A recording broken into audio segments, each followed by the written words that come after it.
Hello, YouTube! Welcome in, welcome in. We are hanging out with more Goji Center, and we're going to learn a little bit more about Godzilla. Now, I apologize in the last episode. I did cover Shimu's face up with mine because I thought it would be funny.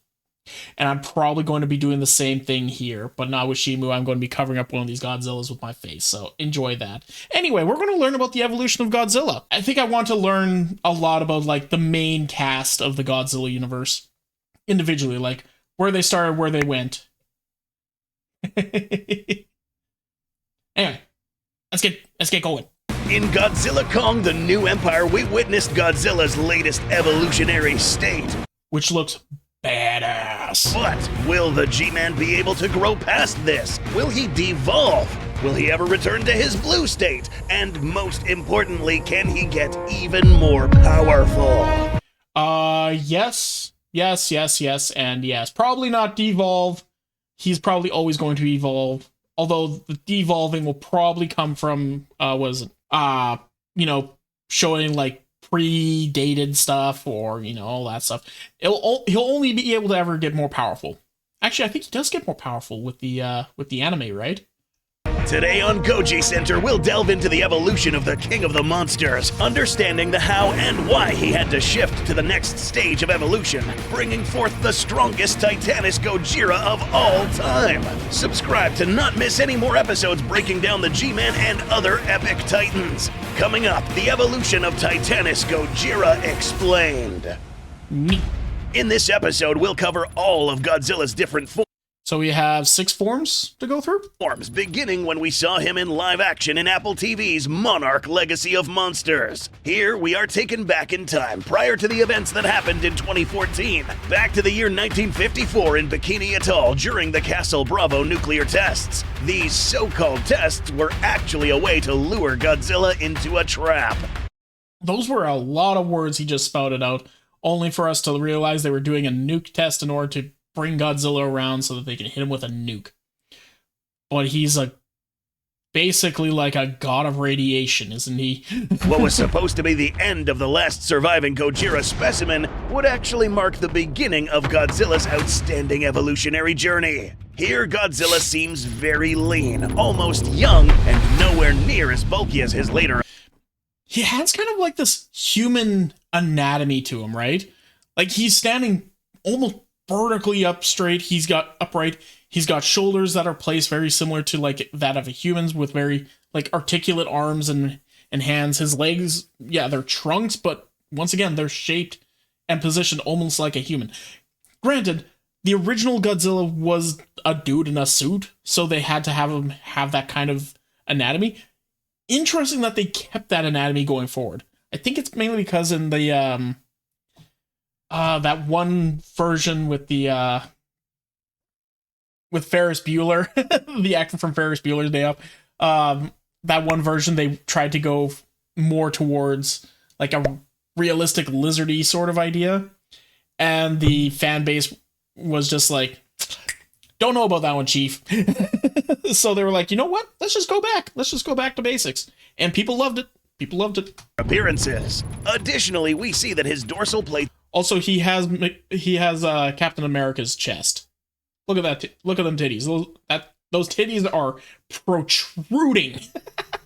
Are straighter, pointy, and jagged in appearance. It's unclear how tall he was during this time period, but he was likely around the 354-foot range. He big. He very big. He big boy. Similar to his height in 2014. Before we move ahead to this era, we must first ask the question, was Godzilla always this skinny prior to this moment? Was he always this? I guess that is kind of skinny. Like, if we look at, like, the main bulk is right here, this is more of, like, a carapace. Almost like a turtle shell, in a way, I would assume, right? So, the biggest amount of bulk would just be kind of, like, right around here.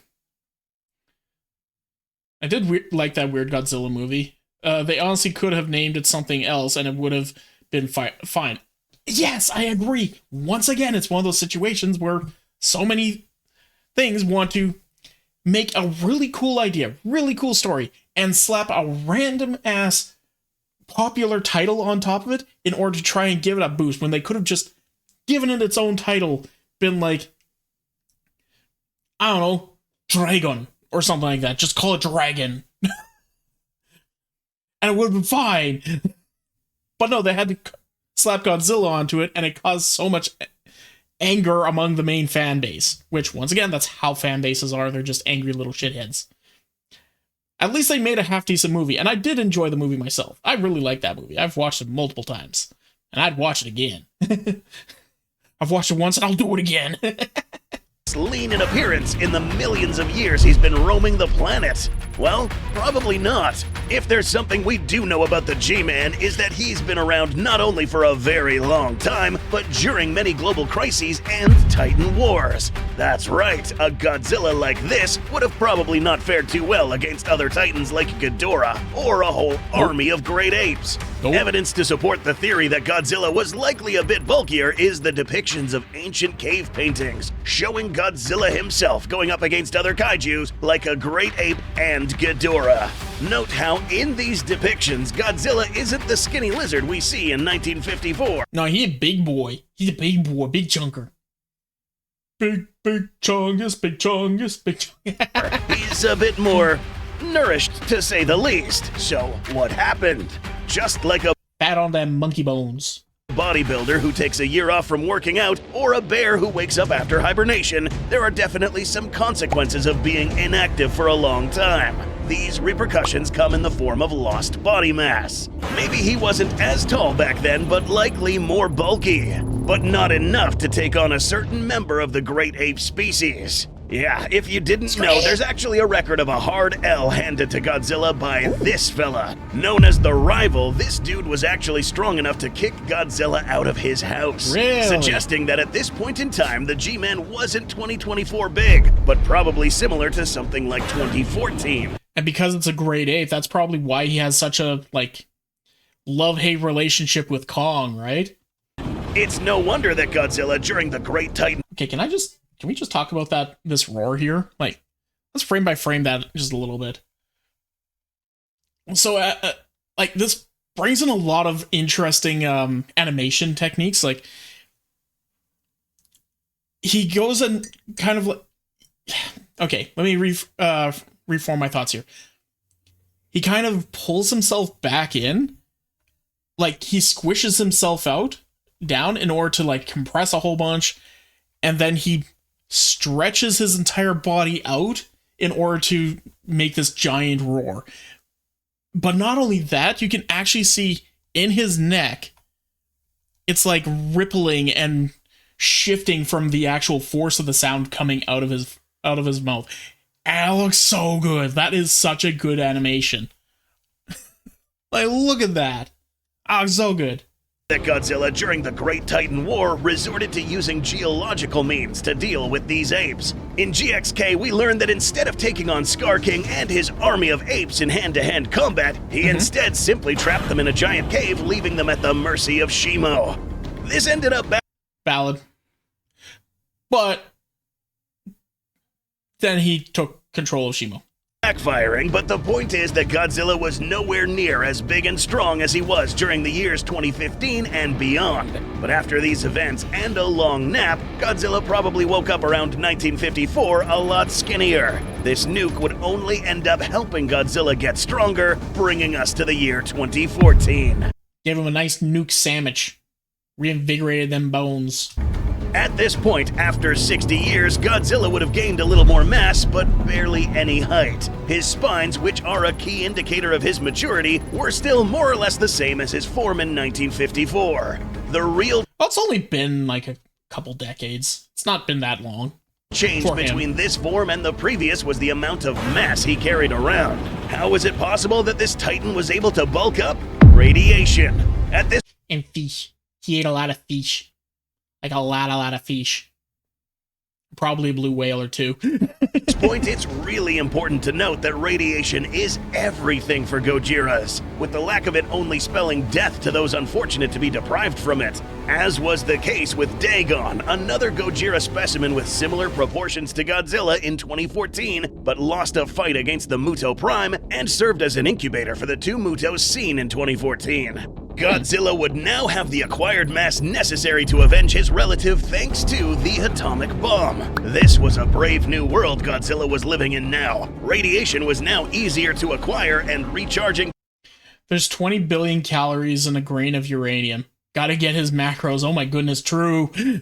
Times were exponentially less than before. Instead of taking a nap that could last years next to a radioactive source, Godzilla would just rely on staying near or consuming the energy from any nuclear source. Here, Godzilla was able to take on 2 Mutos and tank a great amount of damage before defeating them. But at what point would Godzilla end up switching up to the form we see him in King of the Monsters? Well, shortly after the events of 2014, or known as... That was a badass scene. This was a real badass scene to see him just grab the Muto, open its mouth, and just go blah! And then it just, so much power rushing through that thing's face, it actually beheaded it. He picked it up and just chucked it onto the ground. That was so badass. I love that part of this movie. As G-Day, Godzilla ended up having a confrontation with the Muto Prime, aka the parent of these 2 Mutos. After a few skirmishes, their last confrontation ended up costing the G-Man his dorsal plates, shattered by the Muto's sonic roar. Fortunately though, Godzilla was able to grow these back, but they returned looking different. Godzilla had leveled up to the next stage in his evolution. That's right, the next evolutionary stage featured a new shape for his dorsal plates. This shape, though, was not exclusive to this Godzilla. This shape marked the next stage in Gojira evolution. We know this because there was another Gojira that also reached these stages. One killed by the great apes and whose dorsal plates were used to create the axes in Kong's throne room. This is our indicator that there were in fact more Gojiras that reached this evolutionary and that the great apes were stronger than this form. Stage back in the day, and Godzilla had just entered this stage. Shortly after, he retreated to Algeria in the Sahara Desert, where the G-Man buried himself for a nap. Here is where Godzilla was able to grow his plates back to this new form. But not only that, begin another growth spurt. We'll see how tall Godzilla ended up growing up in 2019. Whoops, they got a little bit too close to those plates. But first, we must note that at this rate, Godzilla was already beginning to regain mass again. His more muscular arms capable of quickly dispatching titans such as the Ion Dragon, and even though becoming heavier, the G-Man was now able to move faster, his attack maneuvers covering more area in less time, preparing him for what is to come in 2019. At this point in time, Monarch had finally caught up a little bit with the realization that there were a lot more titans around the world. Is that a Muto head on a plaque? Had finally caught up a little bit with the That's a Muto head on a plaque. What are you guys doing with that? Realization that there were a lot more titans around the world laying dormant, and that Godzilla and Kong weren't the only ones around. One in particular, known as Monster Zero, was the one to look out for. Fortunately, at this point, Godzilla had reached the peak of his next growth spurt, reaching 393 feet in height and gaining more body mass, enough to once... He's a big boy. He's a big boy. Wait, out of curiosity, just so I can figure something out here really quick, give some sort of like context to size.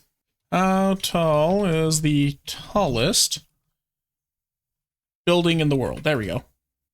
Okay, so the tallest building in the world is about 2,700 feet, and that is in Dubai. Let's see here. Okay, so our largest towers are in the thousands of feet. Okay. Okay, makes sense. Once again, fight titans like Ghidorah. Except this time, Godzilla had unlocked a new evolutionary boundary and was now taller. In Godzilla King of the... He got taller. The monsters during a battle in the coast off Isla de Mara, Godzilla and Ghidorah were both caught up by a new man-made weapon known as the Oxygen Destroyer, which ended up greatly weakening Godzilla, almost killing him. Weakened and wounded, Godzilla retreated to the bottom of the sea in a lair he used to call home. Here the levels of radiation were high, ideal for a very long nap. The problem, though, was that on the top, it would only be a matter of days before Ghidorah completely wiped out life on the surface, and humanity did... Ghidorah's a bit of a dink, isn't he? He's cool, but he's a dink. My goodness. Leave shit alone, man. Calm down. Fuck. not have much time. So in response, a team was dispatched to blow a nuke in front of Godzilla to jumpstart him again. After a heroic sacrifice by Serizawa to detonate the nuke right in front of Godzilla's face, Godzilla was quickly able to recover, and this operation ended up working a little too well. I don't think they're going to be in the next in the next Godzilla movie. I don't think they're going to be there by Serizawa. From here on out, Godzilla would have probably breached levels previously unknown to his kind. Thanks to modern-day nuclear breakthroughs and his ability to harness radiation, Godzilla's body nearly reached an equivalent of a nuclear meltdown. We hear this all the time, but what does this actually mean? A nuclear meltdown, by definition, is when the inside of a nuclear reactor gets so hot that it causes the fuel to melt. This can lead to dangerous situations where harmful radiation might be released, or in Godzilla's case, explode and die. Why did this happen to the G-Man? Well, let's say his body anatomy wasn't quite ready to handle this much energy yet. Godzilla's radiation's reaching critical mass. 6 minutes until he blows. There was one temporary solution to this, however. Through some supernatural phenomenon during her death, Mothra was capable of passing down certain biological properties that helped Godzilla regulate this Wait, they killed off Mothra in this movie? I don't think I saw this one. temperature for a longer time, allowing Godzilla to reach near meltdown levels, but also to cool down during thermonuclear pulses, explaining why we see Mothra's wing pattern every time Godzilla expels one of these blasts. These not only served as an adequate weapon to finally kill Ghidorah, but also as an important means to cool down Godzilla. Using 3 powerful pulses, Godzilla was finally able to cool down to more manageable levels. Many confuse this thermonuclear form with a state that Godzilla can reach at will, but no, reaching this state is actually pretty Then she reincarnates again, I think? Okay. Interesting. dangerous for the G-Man and those around him. After Serizawa's sacrifice, Godzilla had gained more mass during his recovery, recharged him with energy, and prepared him for his next task, establishing order around the planet. It would be a few years until we see Godzilla's next evolutionary phase, but shortly after King of the Monsters, Godzilla would find time to properly break in his new improved suit, fighting all sorts of titans on both land and sea, and over time becoming more agile. And they haven't made that into those into movies yet, I don't think. Apparently I've missed some stuff. During the events of the graphic novel Godzilla Dominion, we see Godzilla's upper body strength drastically improve, capable of throwing titans around like ragdolls, swimming faster, and subjugating other kaijus in a short amount of time. Even going as far as seeking a rematch against the great ape that kicked him out of his house a long time ago, instead coming across and barely defeating the titan Tiamat, a stronger foe. Come the events of 2024 during Godzilla vs. Kong, we witness Godzilla using his upper body strength on Kong, admittedly facing the strongest ape he's ever faced. In this Oh, so Godzilla was so, sure about his new strength now that he is doing fisticuffs with a gorilla. Kong's greatest weapons are his, well, besides his mind, obviously, but, his greatest physical weapon are his arms. And Godzilla's like, yeah, I'm going to match your arms here. this film, we only see a Godzilla who was now used to performing more agile maneuvers. That's as far as his development goes at this point in time. The next Oh my god, I keep forgetting that they have Godzilla pulling out, martial arts all the time, high kicks and stomps and, shoulder throws and all this crazy stuff. It's so weird seeing, but it's kind of fun. next stages of evolution will unlock a level that no Titan has ever reached before.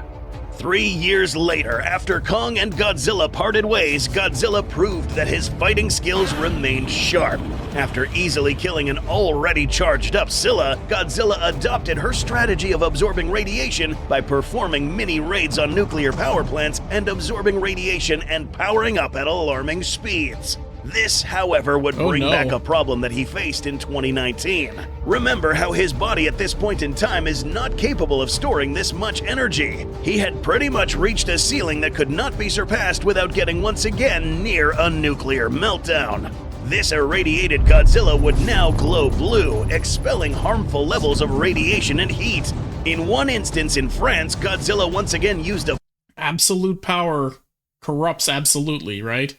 So he got that taste of powers. He saw what other creatures were doing like mini raids on the humans in order to get more radiation at a quicker rate. So he started doing it, and it's like, that's not good for humans. That's not good for balance either. I don't think that's a good thing at all. Pulse to fend off aircraft that were firing missiles at him. But this time it was more than just a pulse. This, ladies and gents, was an EMP. And this comes straight from the official novelization. In the real world, nuclear explosions can also serve as EMPs as well. An EMP is a burst of electromagnetic radiation that can also occur when a nuclear explosion happens near the Earth's surface or at high altitudes. Like 393 feet tall kaiju, for example. These then produce damaging current and voltage surges. New ability unlocked. EMPs are now added to the tally of abilities that Godzilla can wield. But this makes Godzilla realize he needs to solve another problem: energy capacity. If he was to fight a world-ender kaiju like Shimo, the G-Man needed to be able to wield more power safely. The answer would be found in the northmost parts of the planet, the Arctic. In the Monsterverse, the Arctic regions of planet Earth serve as a reservoir housing the largest stockpile of energy in planet Earth, courtesy of the constant bombardment of electromagnetic solar winds. This energy would build up here, taking the form as violet or magenta glowing matter. But Tiamat settled here first. Remember how Tiamat in Godzilla Dominion lost against the G-Man? Well, after that, she decided to settle here. Look, man, we had a nice fight. I'm going to go and I'm going to take care of the weird purple shit over the up north. If you need me, come see me. It's all good. I'm just going to keep that all bottled up. And Godzilla's like, I'm not going to ask. I'm just going to take it. It's like, wait, what? Godzilla got a whiff of this, he immediately decided that Tiamat was too dangerous to leave alive at this point, and that this destroyer kaiju needed to die right here. But Godzilla was first actually after this energy. After dispatching Tiamat in a rather brutal fashion, Godzilla settled in the icy caves that used to house Tiamat. It was here where the G-Man would go through his fastest and most powerful evolution yet. So, what exactly happened here? Upon waking up, Godzilla would immediately be noticeably different.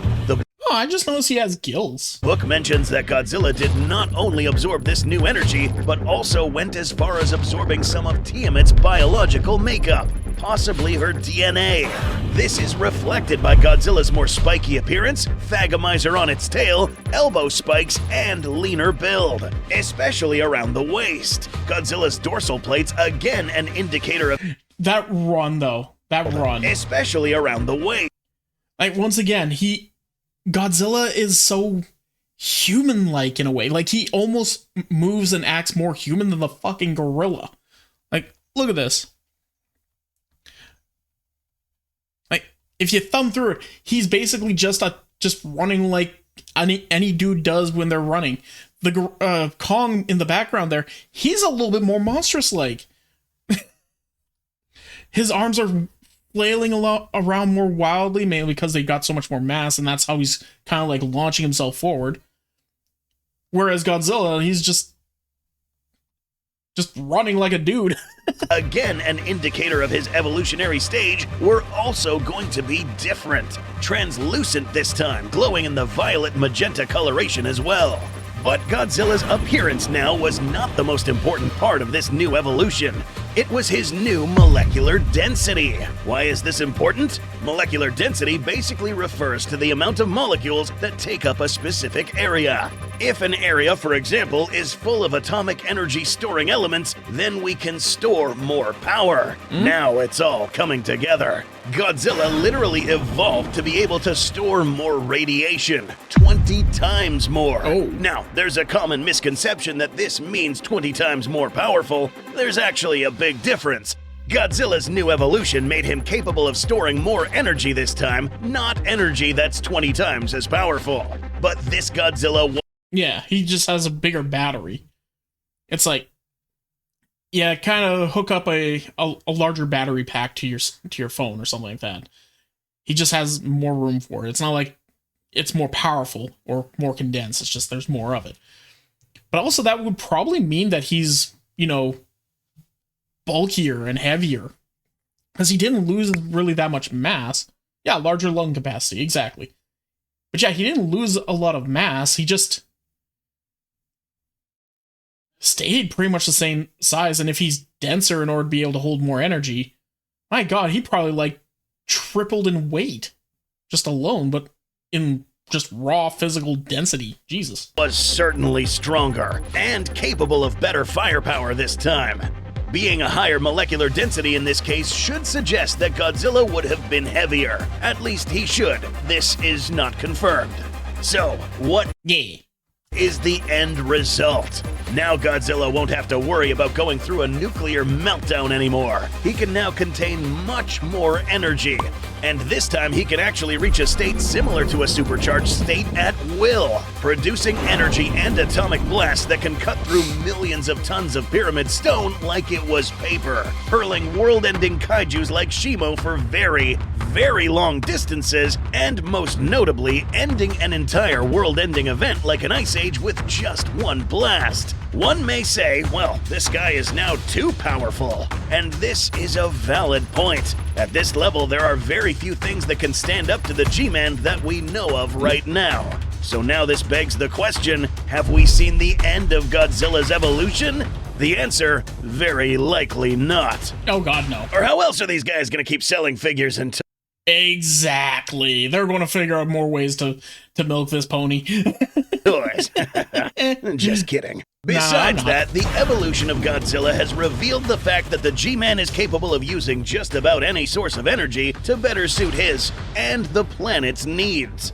Who knows what other sources of energy there are around the planet and what type of energy can be found in the hollow Earth. It's possible that if Godzilla doesn't come back to replenish this power creep go pink energy after a while, then it may begin to wear off, causing his coloration to slowly but surely return to his classic blue form while maintaining his more scaly and sharp features. His molecular density, however, might actually be here to stay, turning him into a vessel that can contain many types of energy. The number one trait that allowed the G-Man to live this long is his capability to adapt and evolve fast. Having said this, we haven't seen the last of Godzilla's evolution, and he may actually become even stronger against the ultimate threat. Nope. And that's on. Very good video. Once again, Goji Center, very good video. And that makes a lot of sense. So he's not really like changing like types or anything like that. He's not going through like pupa, chrysalis, and larva and all that sort of shit. It's not like Pokemon. He's just altering his his physiology in order to better suit where his body is needing to go in order to do his job more effectively. That's cool. I like that. Should we do Kong next? Give me a good idea on where to go next. Well, we'll probably look into Kong anatomy or something like that after this. Yeah, it should be fun. Anyway, goodbye. What? Hey, did you enjoy that? Was it funny? Well, come and check it out live over on twitch.tv/freeform_art. Make sure you put the _art. We have lots of fun there. We enjoy ourselves, and we want to see you over there. So come on and hang out. See you in a bit.